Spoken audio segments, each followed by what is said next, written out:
I think burnout manifests differently for different people, and I think there's a misconception with burnout. People associate burnout with exhaustion, and I don't think that's true.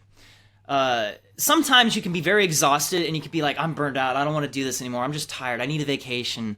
And not that that's not burnout, but I think that's also just a lot of exhaustion, like you're overstressed and whatnot. For me, I think what burnout really is loss of passion. You know, it's like you just kind of don't care as much anymore. You don't have any interest in it anymore. And that is kind of tragic, you know, and that's, when you combine that with exhaustion, that's when it gets really bad. But I think burnout at its core is just like, you've been doing the same thing for a little too long, you're bored, and you don't have that passion anymore. And so finding something else that you can be passionate about to give you meaning, to give you like a reason to like go into work and be like, I'm going to do this thing.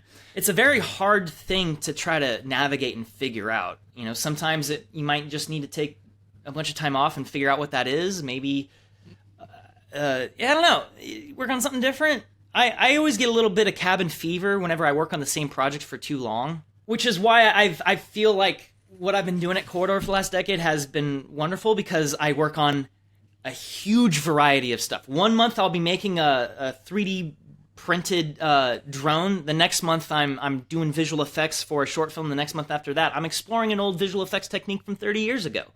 The week after that I'm flying drones. Like it just changes so often for me what I get to do, and that helps a lot. It really does. If I may, I just want to say that I feel like one of the best ways to avoid burnout is to constantly learn.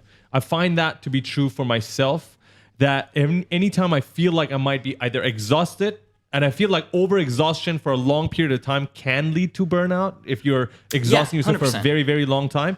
But I feel like the burnout can be avoided if you're constantly learning something. If you look at some of the people who usually get burned out, they're not learning anything new. They're just doing the same thing over and over again.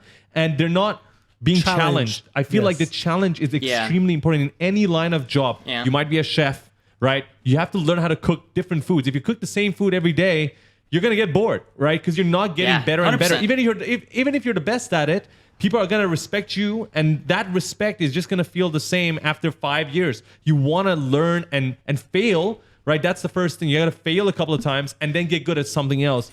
And that's what we do in terms of 3D. It's usually with softwares. Like, it was Blender, then, okay, that was great, but then it wasn't challenging enough. Let's go to Unreal. And then after that, now we're thinking Houdini. So, you know, we want to keep going for another challenge. So I feel like that's, in my opinion, at least the best way to avoid it.